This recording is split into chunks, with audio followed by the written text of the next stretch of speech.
안녕하세요. 노회찬 대변인. 네, 안녕하십니까. 네. 네, 반갑습니다. 지금 막 질문 하나 들어왔는데요. 네. 호빵맨이라는 별명을 갖고 계신데 이에 네. 대해서 어떻게 생각하세요? 이렇게 질문 들어왔어요? 호빵맨 들어보셨어요? 예, 들어봤습니다. 제가 저를 호빵맨이라 부르는 경우가 여러 차례 있어서 네네. 제가 사실 그때 호빵맨이 누군지 몰랐는데 알고 보니까 저하고 비슷하게 생긴 사람이더라고요. 어떠세요? 그 질문에 대해서? 저는 뭐 즐겁고 고맙습니다. 그런데 우리 노회찬 대변인께서는 뭐 정치인으로서 인지도가 상당히 높은 또 굉장히 많은 기대를 받고 계신 정치인이신데 실제로 이 통합진보당 말이에요. 너무 존재감이 없어요.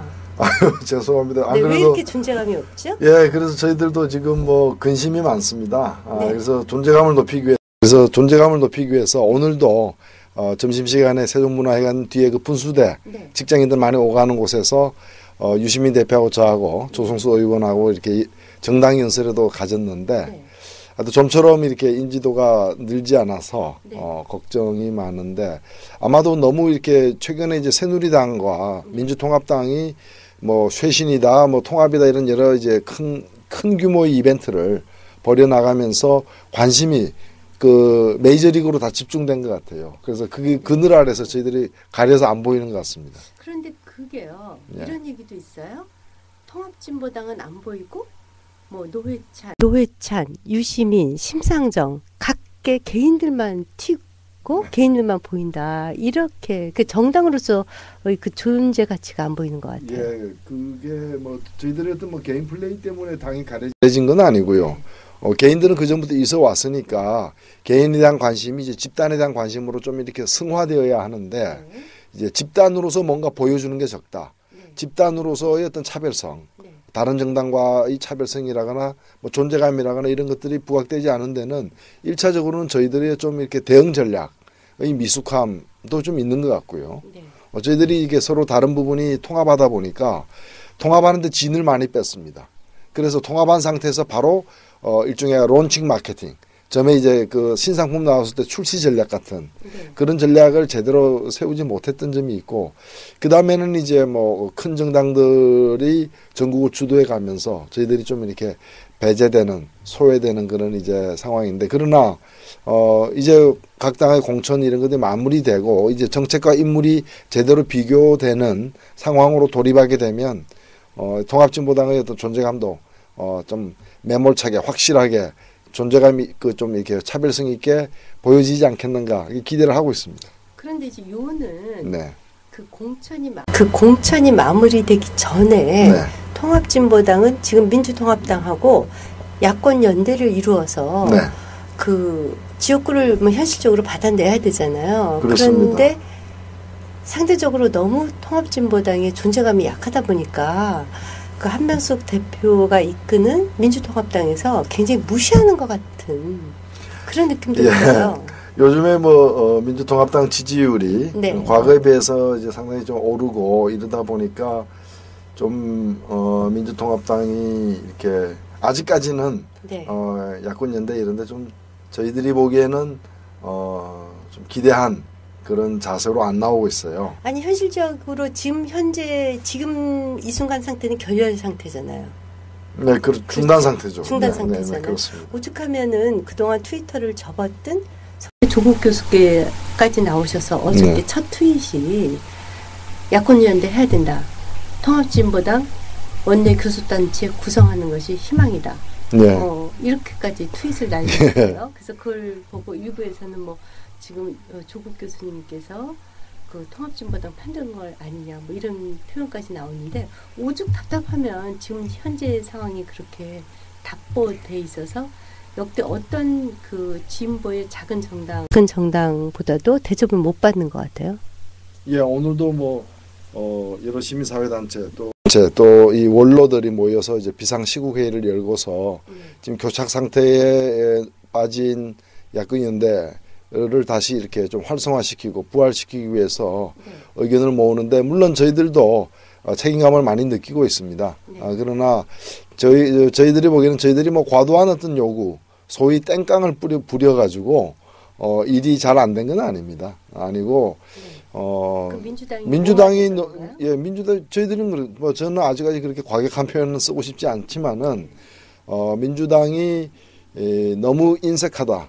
그리고 또 민주당이 앞으로 다가올 이제 대선까지 감안해서 좀 이 큰 당으로서 어떤 그 전국에 대한 구상을 가지고 움직이기보다는 상황을 어떻게 컨트롤하지 못하는 뭐 이렇게 하면 당내 반발이 있고 저렇게 하면은 또 해당 의원들이 말을 안 듣고 그래서 자신의 어떤 이 자신이 갖고 있는 힘을 스스로 통제하지 못하는 그런 좀 상황이 아닌가. 그러다 보니까 누구하고 얘기해도 일이 풀리기가 좀 어렵게 돼 있는 그런 상황인 것 같습니다. 아니 그런데 이제 어제 그저께 더 잘 아시겠지만 네.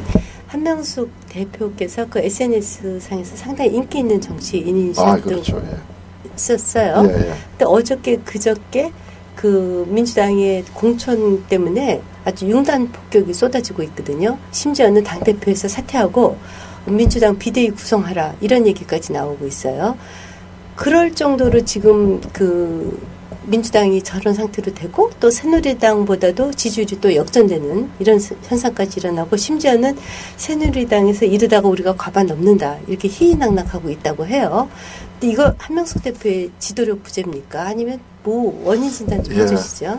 사실 뭐 이번 총선에서는 현재 야당들이 압승할 것이라고 많이들 예상을 했고 그리고 또 정권 교체가 반드시 이루어질 것이라고 많이들 예상한 것은 민심이 그만큼 많이 이 현재 정부와 구한나라당 새누리당으로부터 떠나 있었기 때문에 그런 상황이었는데 실제 요즘에 보면은 새누리당은 오히려 아주 긴장감 있게 박진감 있게 쇄신도 하고 공천 같은 거 가지고도 아주 뭐 벼랑 끝으로 막 달리면서 이렇게 가고 있는데 반해서 제가 뭐 다른 당 공천에까지 언급할 계제는 아닙니다만은 민주당 같은 경우에는 너무나 좀 이렇게 평이한 그리고 뭐 별 문제 없는 듯한 그러니까 아니죠. 오히려 획기적이죠. 왜냐하면 잘 아시다시피 선진연대 출신이신 이명박 대통령의 최측근이라고 불리는 분도 경선 대상에 올려놨잖아요. 이번에. 네, 뭐 인수위에도 참여하고, 뭐 인수위에도 참여하고, 그걸 정체성으로 보자면 이제 민주당의 정체성과는 굉장히 거리서 보이는 사람도 그런데 참여한다거나 또는 모바일 투표를 해서 정치의 대중화 또 선진화를 이끈다고 하는데 또 보니까 뭐 아주 끔찍한 투신 자살까지 하고 그리고 무슨 홍어 리스트 무슨 선물 리스트 같은까지 나오고 이런 걸 보면서 좀 구태 정치가 되풀이되는 게 아닌가 하는 쇄신을 해도 모자랄 판에 좀 역진하고 있는 듯한 모습이 보이면서 이 야권 지지층들이 굉장히 좀 당혹해하는 것 같습니다. 여기다가 저희들까지 이제 게재되어 있는 야권 연대도 보니까 별로 진척이 안 나고 이거 내일 모레가 선거인데 이제 야권 연대와 관련해서도 뭔가 이렇게 좀 국민들에게 감동을 주는 그런 어떤 소식이 안 들려오는 거죠. 그러면서 민주당과 야권 전반이 지금 어찌 보면은 상당히 위험한 지금 빨간등이 이제 켜지고 있는 상황이 아닌가 깜빡깜빡. 그렇게. 근데 그거를 그러면 한명숙 대표 한 부분의 지도력에만 의지할 수도 없지 않습니까? 그렇죠. 저는 뭐 그 한 사람의 책임 때문에 일이 이렇게 왔다고 보이지는 않고요. 일단은 전반적으로 좀 야권이 국민들의 지지세가 이렇게 붙으면서 좀 이렇게 너무 김치 국물부터 먼저 마시는 꼴이 아닌가. 또 일부에서 지적하고 있듯이 좀 너무 자세를 낮추기보다는 좀 이렇게 벌써부터 이제 어깨에 힘이 들어가고 좀 눈빛이 그냥 위로 치켜뜨는 그런 좀 오만하게 된 건 아닌가 좀 자성해 볼 필요가 있다고 생각되고 또 국민들이 그렇게 바라는 야권 연대인데 국민들의 바람을 충족시키기 위해서 스스로의 어떤 희생을 감수하는 그런 이 대응 자세를 취하고 있는가 하는 점과 관련해서도 자기 검열이 필요하다 이렇게 생각됩니다. 저는 사실은 이제 첫 단추부터 잘못 꼈다 이런 생각이 드는 이유가요. 잘 아시겠지만 당에서 공천을 주는 그 핵심적인 자리가 사무총장 자리 아닙니까? 그런데 새누리당 같은 경우는 그걸 외부에 맡겼단 말이에요. 그래서 실제로 권영세 사무총장이 그냥 원 오브 댐일 뿐이죠.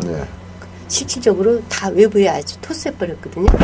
그런 반면에 지금 민주당 같은 경우는 최측근인 임종석 의원을 당내 반발과 여러 가지 사법적인 문제가 야기될 수 있는 후보임에도 불구하고 사무총장이 임명해서 당의 막강한 공천권을 주무를 수 있는 자리에 앉혔다는 것 자체부터가 국민의 지탄을 받아 마땅하지 않나 이렇게 생각을 해요.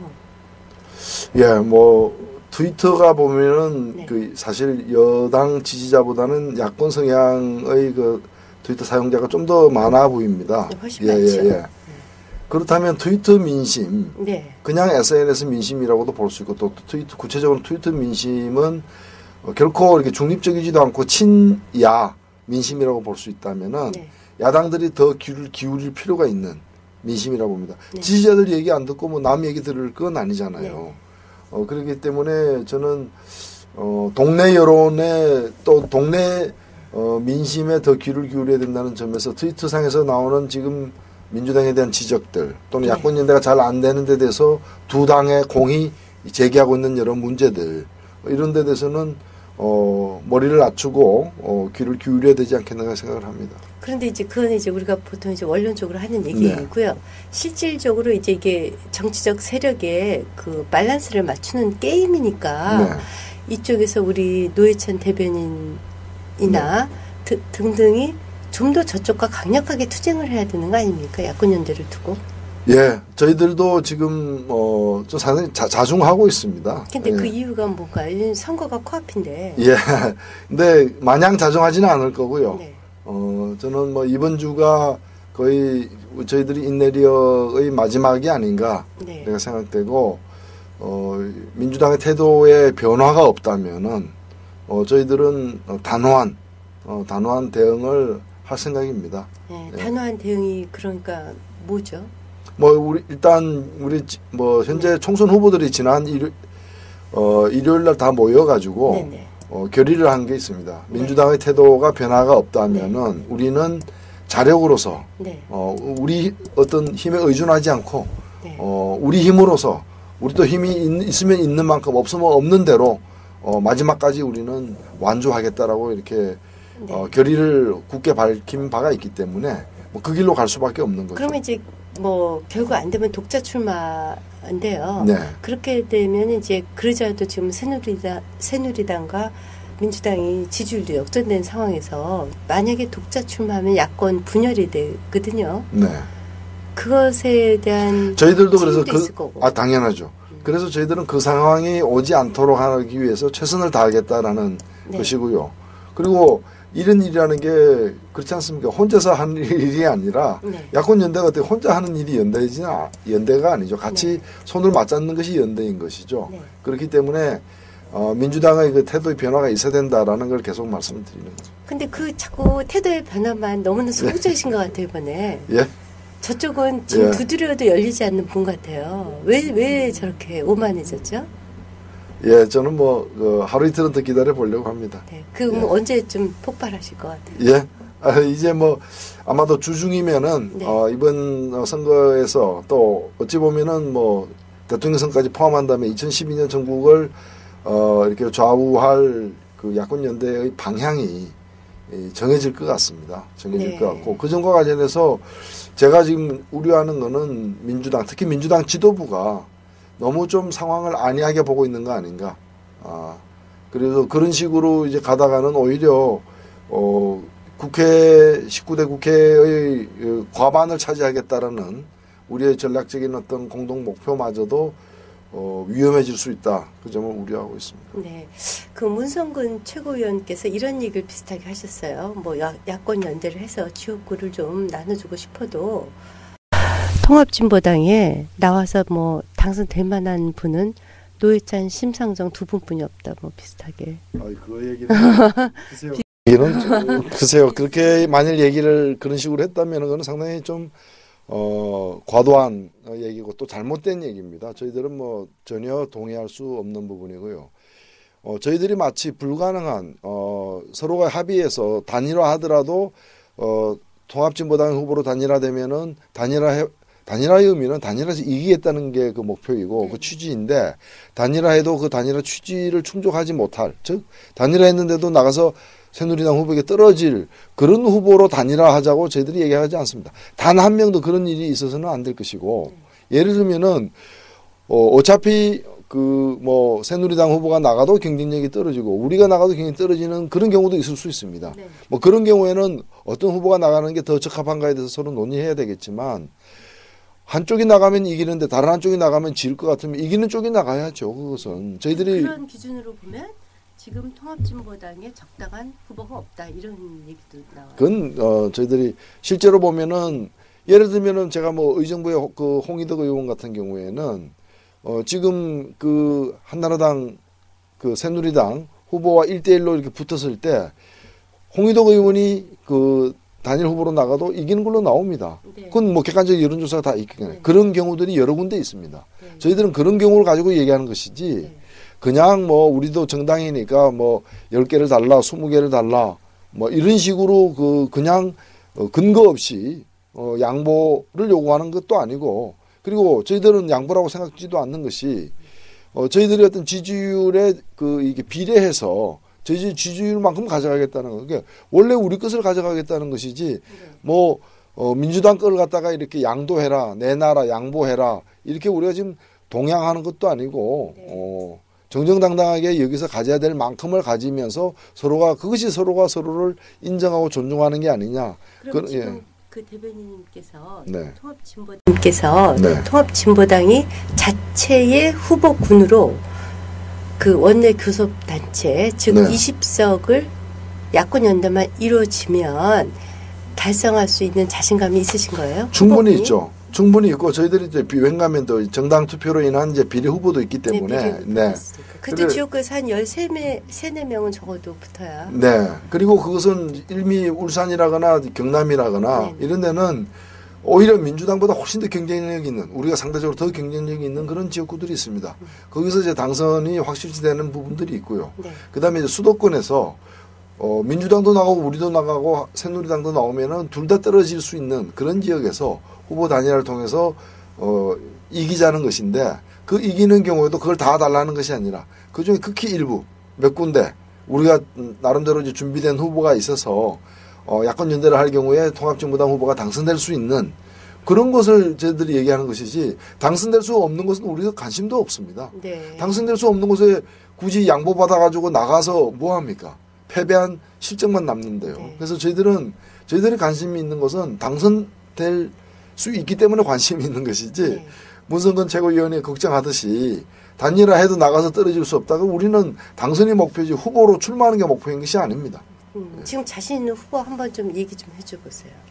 예, 뭐 그런 후보들은 뭐 인천에도 네, 인천에. 인천에도 뭐 제가 일일이 뭐 자랑 좀 하세요 지금. 우리 뭐 김성진 후보도 있고요. 네. 그리고 우리 경기도에도 우리 뭐 대표적으로 이제 심상정 후보도 있고 또 심상정 후보는 나오시면 어디에서 좀 저 일산 덕양갑이죠. 덕양갑. 예. 그다음에 우리가 이제 수원이나 네. 그다음에 뭐 성남이나 네. 성남 중원이나 수원 장안이나 그다음에 이 의정부에 홍희덕 아까 의원도 제가 말씀을 드렸고 이런 이번에 유시민 후보는 지금 비례로 출마할 비례 몇 번 지금 생각? 비례 12번. 12번. 예. 비례 12번이면 정당 투표에서 저희들이 한 20%는 얻어야 됩니다. 네. 뭐 그게 과연 가능하겠는가 하는 뭐 얘기도 있지만 사실 정당 지지율보다는 제3당의 경우에는 정당 투표율이 좀 더 나올 수 있습니다. 과거에도 그랬고. 그래서 좀 1인 2표제에 대한 그 특성을 감안한 우리 유권자들의 좀 전략적 투표를 모아낼 경우에는 그러니까 하나는 민주당 찍으더라도 정당은 그렇죠. 왜냐면은 뭐 통합진보당이 나가는 그 지역구가 그렇게 많지 않기 때문에 네. 또 우리가 야권 연대를 하게 되면 더 나가는 지역구가 줄어들 것이 분명하기 때문에 후보는 나온 후보를 찍더라도 이제 정당 투표는 통합진보당으로 이렇게 몰아주는 이전에 왜 친박연대가 그랬었죠. 이전에 왜 친박연대가 그랬었죠. 전국구를 많이 받았죠. 그때 그렇죠. 당 찍기는 뭐 한나라당이나 맞습니다. 당시에 민주당을 찍어도 정당은 또 당시에 친박연대가 그래서 꽤 선전했었죠. 꽤 선전했죠. 그래서 사실 선거 전략을 좀 쓰셔야겠어요. 예, 지금 뭐 그런 부분이죠. 그게 사실 저희들 같은 경우에 180여 군데 출마하지만 지금 야권 연대를 통해서 이제 후보 단일화로 저희들이 뭐 이렇게 여론에 이미 보도된 저희들이 생각하는 대로 한다면은 굉장히 적게 결과적으로 출마하게 되는 겁니다. 거의 한 8분의 1, 7분의 1 정도 출마하게 된다면은 나머지 부분은 후보가 없는 상태가 되기 때문에 야권 연대에서 이런 정도의 희생도 감소한 것까지 감안한다면은 정당 투표에서 통합진보당에 대한 이제 이 좀 몰표가 기대가 되는 거죠. 네. 네. 이번에 그 우리 대변인께서도 출마하시나요? 네, 저는 어디에서 서울 노원구병. 그 전에 출마했었던 2008년도 출마했던 바로 그곳에 그 지역 상계동 그게 네네. 출마를 합니다. 거기 민주당 누구하고? 예, 민주당은 지금 아직 후보가 뭐 두 분이 네. 그 이제 예비 후보로 지금 등록이 되어 있고요. 네네. 한나라당은 세 명이 등록이 되어 있고, 저도 있고 또 뭐 국민생각 후보도 있고 뭐 네. 후보는 많습니다. 네. 많은데 하여튼 뭐 저는 뭐 최선을 다해서 이제 저는 재수생이니까 삼수는 네. 하지 않겠다. 네. 또 지역구도 뛰셔야 되는데 지금 그 연대가 지지부진해서 참 속이 타시겠어요. 예, 뭐 아침에도 이렇게 그 마들렉에서 인사를 주민들에게 하고 네. 왔습니다만은 제 지역구에서 제가 당선되는 것도 중요하지만 네. 저는 뭐 또 4년 동안 오랫동안 준비해와서 축적이 되어 있는 게 있다면은 좀 당이 그래도 이번에 통합진보당이 뭐 옛날처럼 10석, 12석 이렇게 해서는 안 되고요. 사실 20석 원내 교섭단체가 되어야 됩니다. 제가 이 말씀 좀 드리고 싶은데 사실 20석이나 30석이나 큰 차이는 없습니다. 그러나 19석하고 20석은 큰 차이가 있습니다. 그렇죠. 그렇죠. 이제까지 국회가 우리 민심을 떠나서 제대로 잘 안 됐던 이유는 한나라당하고 민주당이 이제 독과점 상태이기 때문입니다. 양당이 싸우면은 다 깨지고 양당이 합의하면은 무조건 뭐든지 다 어저께 300석 통과된 것처럼 네. 다 통과되는 상황이거든요. 그래서 이걸 견제할 수 있는 제대로 된 이게 믿을 만한 어떤 세력이 힘이 적더라도 20석밖에 안 되더라도 한 군데가 있어야 됩니다. 그래서 원내교섭단체가 하나가 더 있게 되면은 양당이 야합해가지고 아무거나 이렇게 마음대로 처리를 못하게 될 것이고 또 민주당이 뭔가 하려고 하더라도 민주당 혼자인 가지고는 안 됩니다. 민주당 내도 보면 국민의 원성을 많이 사는 좀 정체성에서 이렇게 민주당과 좀 다른 분들이 섞여 있지 않습니까? 그게 현실이지 않습니까? 그렇기 때문에 이 통합진보당 같은 진보정당이 바깥에 좀 또아리를 틀고 굳건히 버티고 있어야 민주당도 올바른 길로 견인될 수 있다. 네. 뭐 그런 점에서 저희들 20석 목표는 한국 정치의 발전을 위해서 정말 필수적인 이번에 과제가 아닌가 생각합니다. 진보 세력의 발전에 그렇습니다. 큰 역할을 하실 수 있다 이렇게 보시는 거죠. 출마하시니까 지금 그 로버트 킴이라는 분이 질문을 보내셨는데 노회찬 후보님 자녀분들의 나이가 어떻게 되시나요? 아들분이 있다면 군대는 갔다 오신 건가요? 자녀분에 대한 정보가 너무 없어서 궁금합니다. 이렇게 보내셨어요. 예. 뭐 저는 군대를 갔다 왔고요. 네. 제 처는 안 갔다 왔고요. 네. 근데 저는 아직은 제가 네. 이제 아이를 낳지 못해가지고 예. 아이가 없으세요? 예. 열심히 노력하고 저도 있습니다. 몰랐어요. 네. 그러시군요. 예. 그래서 그 아이에 대한 정보가 예. 없었군요. 알았습니다. 그 지금 과반 그리고 네. 뭐 제 조카는 지금 군대 현역 복무 중에 있습니다. 제 동생 아이들은 예. 네네. 만약에 아들이 있었다면 당연히 보내셨겠죠. 그럼요. 예. 네네. 그 이번 주 중에 야권 연대 방향 정해진다. 이거 확답하실 수 있어요? 예. 이번 주 중에 또 져야 하고요. 이번 주에도 안 되면은 그 다음에는 진짜 가능성이 없습니다. 네. 정성인이라는 분은 이렇게도 보내셨어요. 방향만 정할 것이 아니라 반드시 좀 성사를 시켜라. 예. 이렇게 지금 응원 글들도 보내주고 네, 반드시 계시거든요. 그렇게 하겠습니다. 네. 이거 안 되면은 정말 곤란. 그럼요. 어디 상황이 국민들 처하실 앞에 텐데. 얼굴을 들고 나설 수가 없죠. 네. 예. 뜻밖에도요. 네. 박원순 서울시장께서 네. 그 야권 연대 힘을 보태겠다고 하시면서 민주당에 입당을 하셨어요. 네, 알고 별로 있습니다. 저희가 보기엔 역할의 공간이 별로 없을 것 같은데 왜 들어가셨는지 잘 모르겠어요. 예, 저도 가는 발표를 하기 며칠 전에 그냥 일대일로 만나가지고 좀 일종의 해명성 왜 들어가려고 하는지 얘기도 들었습니다. 그리고 저는 말리시진 않으셨어요? 당연히 말렸죠. 그리고 저는 워낙 제가 존경하고 또 가까운 분이긴 하지만 그 선택은 납득할 수 없다. 또 이해가 안 간다고 말씀을 드렸더니 야권 연대와 관련해서 역할을 하시겠다 그러더라고요. 근데 현역 시장이 어떻게 역할을 하실까의 문제도 있습니다. 물론 현역 시장이 무슨 역할을 하시겠어요? 예. 국회의원도 아니시고 예, 더더나 근데 대권 주자를 지금 꿈꾸시는 건 아니실 텐데. 그렇죠. 이제 뭐 왜냐면 당선된 김두관 지 지사가 예. 입당하신 거하고는 또 성격이 좀 다르죠. 다르다는 생각이 들어요. 예, 네, 예. 다르죠. 예. 그래서 저는 오히려 저는 뭐 그렇게 역할을 하신 그 현역 시장으로서 총선 혹은 야권 연대 역할을 하신다는 데 대해서 좀 납득이 안 갔지만 또 본인이 그렇게 또 대외적으로도 발표를 하시고 그래서 한번 지켜볼 생각입니다. 실제로 무슨 역할을 좀 하고 계세요? 양당 간에 조율을 좀 하고. 저는 아는 게 없습니다. 예. 네, 제가 볼 때는 뭐 네. 전혀 아직 그런 것 같지는 않고요. 네. 그럼 그 말씀이 좀 이상. 예, 더 지켜볼 필요가 있죠. 네, 예. 좀 지켜봐야겠네요. 예.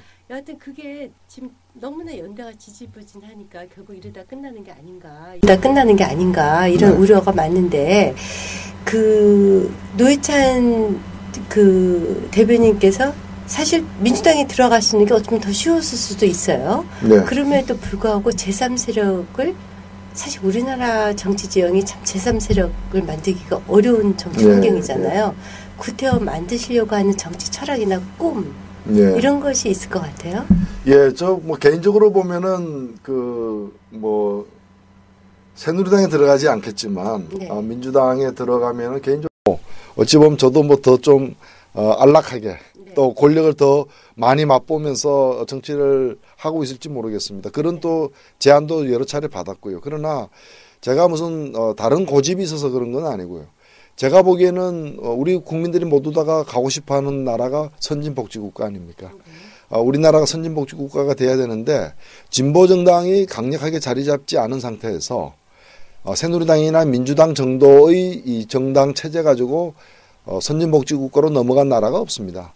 미국이 전 세계에서 가장 힘이 있는 나라지만 어느 누구도 미국을 복지국가라고는 안 하거든요. 네. 이제 그 왜 그 미국이 힘도 있고 돈도 있는데 복지국가가 안 됐느냐? 그럼 미국의 정치를 보면은 뭐 민주당이란 당도 이제 좋은 당이지만은 이 복지를 이제 중점적으로 이렇게 끌고 나갈 수 있는 진보 세력들 힘이 상대적으로 미약합니다. 그러니까 건강보험제도도 우리보다 좀 뒤처진 상태고요. 네. 실제로 또 그쪽 공약을 또 많이 베꼈죠 저쪽 양당에서. 그렇죠. 네. 그래서 저는 이제 이 진보 정당이야말로 한국 사회를 선진복지국가로 이끌 수 있는 한국 사회를 선진복지국가로 이끌 수 있는 원동력이 될 수 있고 그렇다면은 제가 당장에 저는 정치인으로서는 조금 이렇게 불우하게 지낼지 몰라도 좀 이렇게 그러나 저 같은 사람이 이 진보 정당을 지키고 또 이걸 키워내는데 초반기 어려움을 감수해야만 그 뒤에 우리 또 후배들도 그렇고 좀 이렇게 우리도 다른 정치 선진국처럼 진보 정당이 정치의 큰 한 축이 되는 그런 상황을 맛볼 수 있지 않겠는가. 저는 뭐 그런 뜻에서 계속 이제 진보 정당의 한 우물만 파겠다 이런 네. 생각을 갖고 있습니다. 근데 현실적으로 배지를 한번 달아 보셨다가 예. 뛰니까 예. 불편하시죠. 그렇죠. 뭐 다른 것보다도 저희들은 뭐 다른 뭐 권력을 이렇게 즐긴 건 아니기 때문에 네. 발언권이죠. 어떤 정책에 대해서 문제 제기를 하고 새로운 정책을 내놓고 하는 네. 그런 이제 정치적 영향력에 있어서 네. 우리나라는 이제 아무래도 네. 저 현역 국회의원이냐 아니냐를 중요하게 하니까 제가 백분 토론이나 심야 토론의 그 최다 출연자였는데 네. 배지가 이제 떨어지니까 그 다음에 별로야?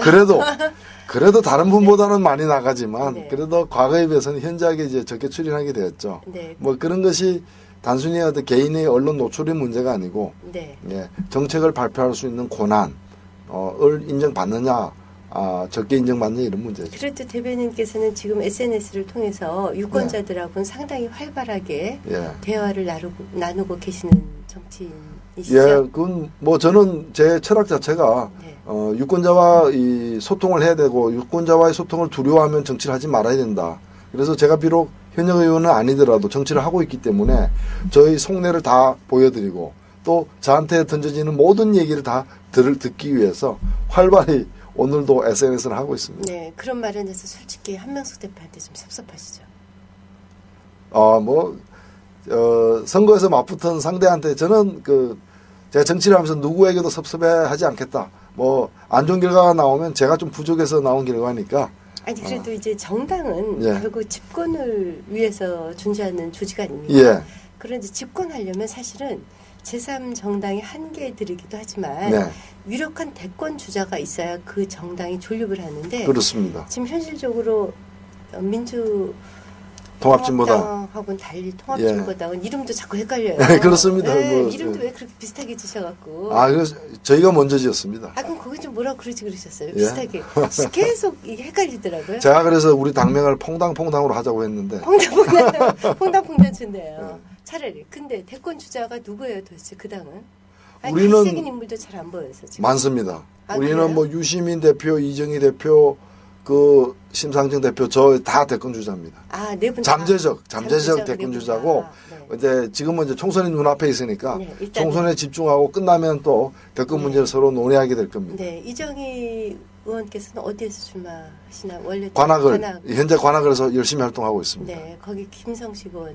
그건 관악갑이고요. 예, 여기는 이제 김희철 의원이 김희철 의원 민주당 의원이 있는. 거기 원래 이해찬 의원 지역이었죠. 그렇습니다. 그렇죠? 예. 지금 이해찬 의원이 도와주시나요?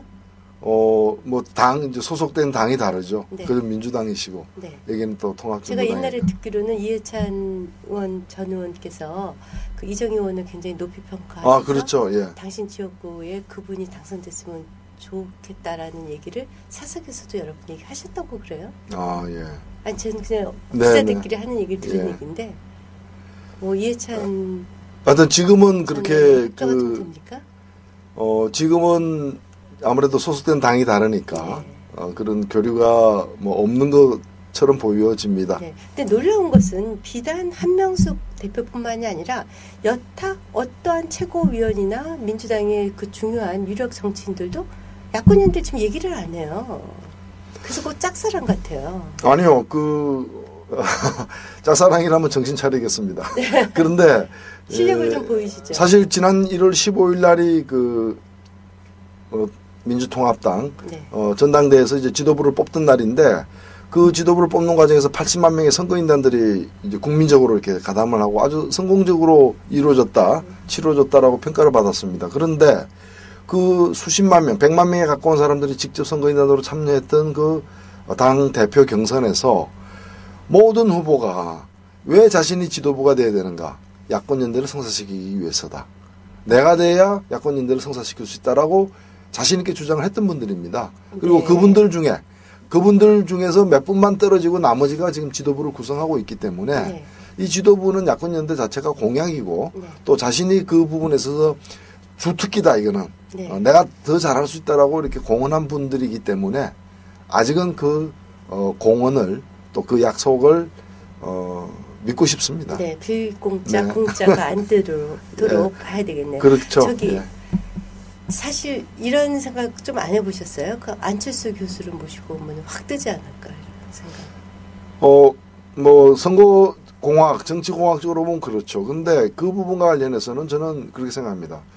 우선 정치를 할 것인지 말 것인지에 대해서 본인이 지금 고민 중에 있는 걸로 보여지고 이걸 당신은 다른 일 하지 말고 정치를 해라라거나 또는 당신만큼 정치를 하지 말라거나 이렇게 우리가 얘기할 바는 아니다. 이 문제만큼은 본인이 정할 문제고 정치를 한다고 한다면 그리고 또 그 정치의 방향이 저희들이 얘기하는 방향하고 비슷하다면은 적극적으로 얘기할 겁니다. 다만 정치를 하되 방향이 정반대다.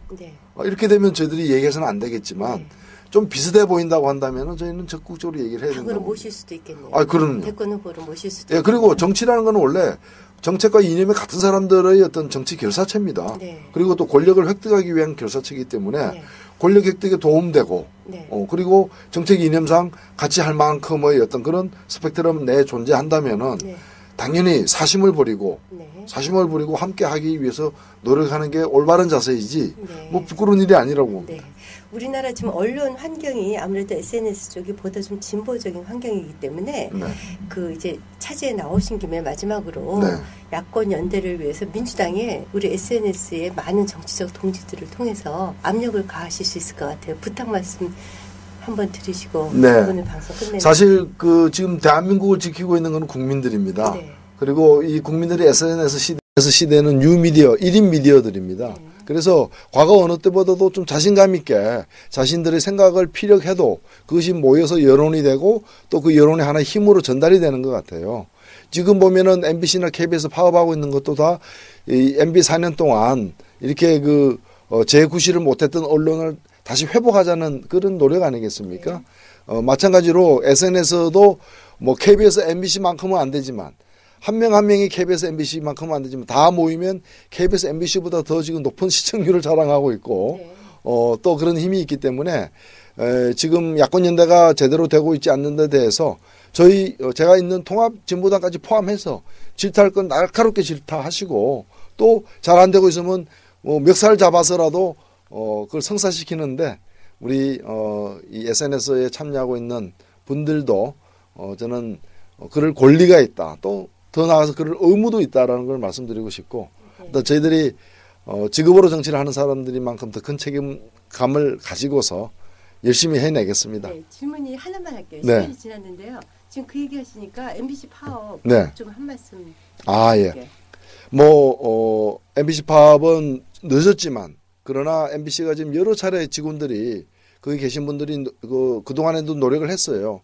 이번 파업은 반드시 성공해야 됩니다. 그리고 김재철 사장님 뭐 보니까 뭐 카드 또 수억을 카드를 긁어가지고 여자 뭐 미장원 뭐 하여튼 뭐 납득할 수 없는 또 용납할 수 없는 그런 일도 있었던 것 같은데 철저히 조사해야 됩니다. 그 김재철 사장 재처리가 불가능한 그 사장이 아닌가. 그래서 저는 MBC 파업이 왜 승리해야 되는가? 국민을 위해서 그리고 언론을 바로 세우기 위해서 지금 11번 채널이 병든 채널입니다. 건강한 채널로 바꾸는데 우리의 응원이 필요하다고 생각됩니다. 국민 여러분 또 우리 네티즌 여러분 MBC 파업의 절대적 지지 뜨거운 지지를 부탁드립니다. 네, 오늘 말씀 감사합니다. 네, 고맙습니다. 네.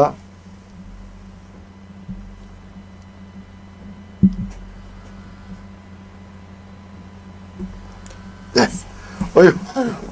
오늘 말씀 잘 되셨죠? 이렇게 좀 압력을 좀 가해주세요. 야권이 어떻게? 큰 도움이 되겠습니다.